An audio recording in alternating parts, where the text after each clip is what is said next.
13 de julho, 6 horas e 2 minutos no fim da tarde em Butler, no estado americano da Pensilvânia. Donald Trump sobe em um palanque de pré-campanha, ovacionado pelos seus apoiadores. Em questão de minutos, pelo menos 5 tiros são disparados. Imediatamente, Trump coloca a mão na orelha depois que um tiro pega de raspão nele e se abaixa. Outro homem na plateia entra em frente à família e a protege com seu próprio corpo. Ele é atingido e morre. Trump só não foi baleado na cabeça porque exatamente naquele instante ele se virou para mostrar um gráfico sobre imigração, uma pauta que é até comum nos seus discursos mais verborrágicos. Ele se levanta e ergue os punhos, gritando 3 vezes: Fight, fight, fight.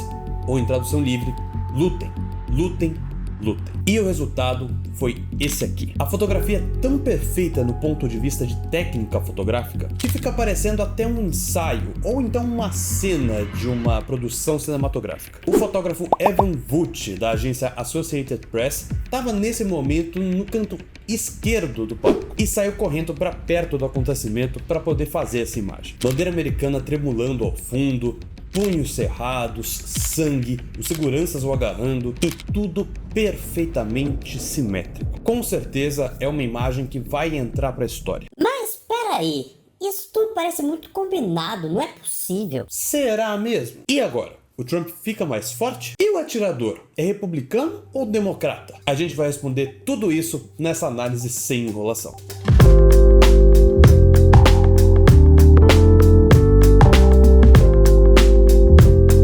Comigo 3 vezes. Mó trampo trabalhar no vídeo do Trump. Mó trampo trabalhar no vídeo do Trump. Mó trampo trabalhar no vídeo do Trump. Mó trampo trabalhar. A gente fez uma pesquisa minuciosa dos principais pontos desse caso, tudo para você poder ver e ouvir sem perder muito do seu tempo. E em troca, a gente só pede uma coisa: um pix de 1000. Brincadeira. Por enquanto é só o like mesmo. Então curte aí o vídeo, comenta aí embaixo a primeira coisa que você pensou assim que você ficou sabendo do atentado contra o Donald Trump. Se inscreve no canal se você não for inscrito ainda e compartilha com quem você acha que vai gostar desse conteúdo. Bora lá entender o caso. Bom, mal tinha acontecido o tiroteio e já começaram a surgir as primeiras teorias da conspiração. Uma delas, feita geralmente por quem não gosta do Trump, é que tudo foi armado. Um passo para trás, gente. Independente do que você sente ou pense sobre o Trump, tentativa de assassinato passa muito longe do jogo democrático e pacífico. Divergências têm que ser resolvidas na justiça ou nas urnas, ou em protestos até se for o caso. Mas a gente não pode naturalizar processos de violência política, que não é que eles estão comuns, eles sempre foram comuns. Mas o problema é que eles voltaram a patamares inaceitáveis nos últimos 10 anos. Para vocês terem ideia, esse foi o 16º atentado à vida de um presidente, um ex-presidente ou candidato à presidência na história dos Estados Unidos. Eu vou sublinhar na voz. Foram 16 vezes que se tentou matar um político de primeira importância no país que basicamente dita o rumo da balança de poder global. Isso é muito sério e tá no nível da banalidade. E só pra constar, 5 desses presidentes morreram. Lembram do Abraham Lincoln? Ou então do JF Kennedy? Pois é. No caso, não tem nenhuma evidência de que o ataque tenha sido forjado. De duas uma, ou trocaram os tiros por barulhos de tiros, mas mesmo assim o homem morreu, ou outra hipótese seria de ser combinado de passar de raspão. Mas aí também a galera tá viajando demais. Imagina se fosse combinado atirar nele e aí o atirador errasse e acabasse acertando. Você me entendeu, né? Lembrem da máxima de Carl Sagan: afirmações extraordinárias exigem evidências extraordinárias.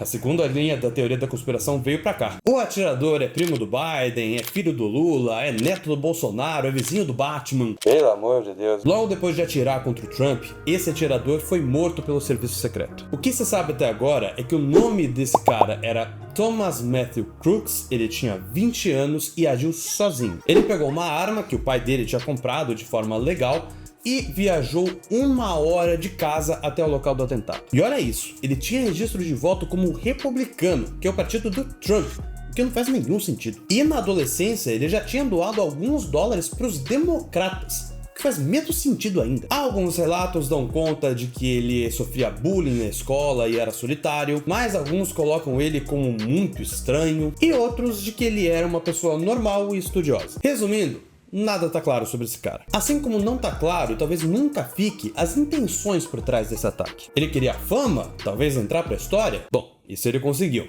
mas de um jeito nada positivo. A resposta mais honesta aqui é que tá muito cedo pra saber. Mas se tiver alguma mudança, provavelmente vai favorecer o Trump. Sobreviver a um atentado coloca a vítima em evidência e muitas vezes até num papel de perseguida. Isso pode mobilizar eleitores republicanos e até convencer alguns moderados. A primeira pesquisa pós-atentado, feita pela Ipsos, mostra uma estabilidade na pesquisa, com o Trump numericamente à frente, apesar de ser um empate técnico. Só que as pesquisas mostram o voto popular no geral, e não é isso que decide as eleições nos Estados Unidos. A gente explicou isso nesse vídeo que tá aqui no card. O que talvez mude sim é a postura dos democratas. Aliás, já até mudou. Eles retiraram peças publicitárias que atacavam o Trump diretamente, o presidente Joe Biden pediu que a temperatura baixasse, mas uns dias depois já voltou a colocar o Trump como uma ameaça à democracia. Claro que cabem interpretações, mas o republicano tem uma retórica que pode sim ser considerada preconceituosa, assim como o fato de que ele nunca admitiu publicamente que perdeu as eleições para Biden em 2020, no que foi uma das razões para a invasão ao Capitólio. Mas eleitoralmente, dessa vez vai ser muito difícil tirar a vitória do Trump. O Biden não é popular e pesa contra ele a inflação e as taxas de juros muito elevadas, além do desempenho pífio que ele teve no primeiro debate na CNN. E a real dúvida é se ele está em condições mentais e fisiológicas de aguentar mais 4 anos no cargo. E as várias gafes recentes dele não ajudam nem um pouco. Recentemente ele chamou o presidente da Ucrânia, o Volodymyr Zelensky, de Putin, e chamou a própria vice dele, a Kamala Harris, de Trump. Ou seja, no mínimo, não tá nem um pouco fácil para democrata. Como a internet não decepciona em ser a internet, pipocaram vários memes e várias pessoas genuinamente irritadas com a imprensa. Isso por conta de manchetes que diziam suposto atentado, supostos tiros, pareciam tiros. Essas manchetes existem. Mas, senhoras e senhores, venham comigo. Elas foram publicadas alguns minutos depois do atentado, quando se sabia muito pouco do que realmente estava acontecendo. Essa postura de cautela é mais do que necessária em um primeiro momento, em que você precisa ter certeza antes de fazer uma publicação. Só foi uma cobertura defensiva, que é normal. Polêmica besta isso. E nesse ínterim a gente já sabe quem vai ser o vice na chapa de Trump.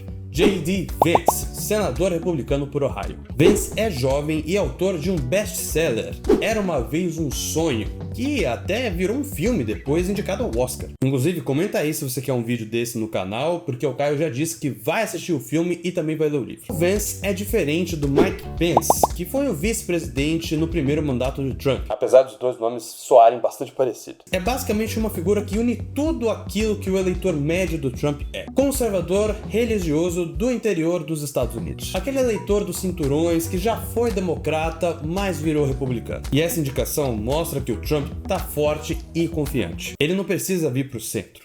Ele pode dobrar a aposta no seu próprio perfil. Mais uma curiosidade, o Vance já comparou o Trump ao Hitler. Considerando que os dois agora estão do mesmo lado, eu acho que ele mudou de ideia. O Vance entra no páreo, inclusive, para ser o sucessor do Trump eventualmente lá em 2028. Ou seja, anotemos esse nome porque ele provavelmente vai ganhar cada vez mais relevância daqui para frente. Tudo isso que eu falei garante que o Trump vai ganhar? Não, mas mesmo assim, provavelmente é isso que vai acabar acontecendo, como a gente contou nesse vídeo que tá aqui do lado. Eu vou ficando por aqui, não esqueça de deixar o seu like se você não deixou ainda, de se inscrever no canal se não for inscrito ainda e compartilhe com quem você acha que vai se interessar por essa análise aqui e fique por dentro para ver mais análises como essa. Um abraço e até a próxima. Tchau!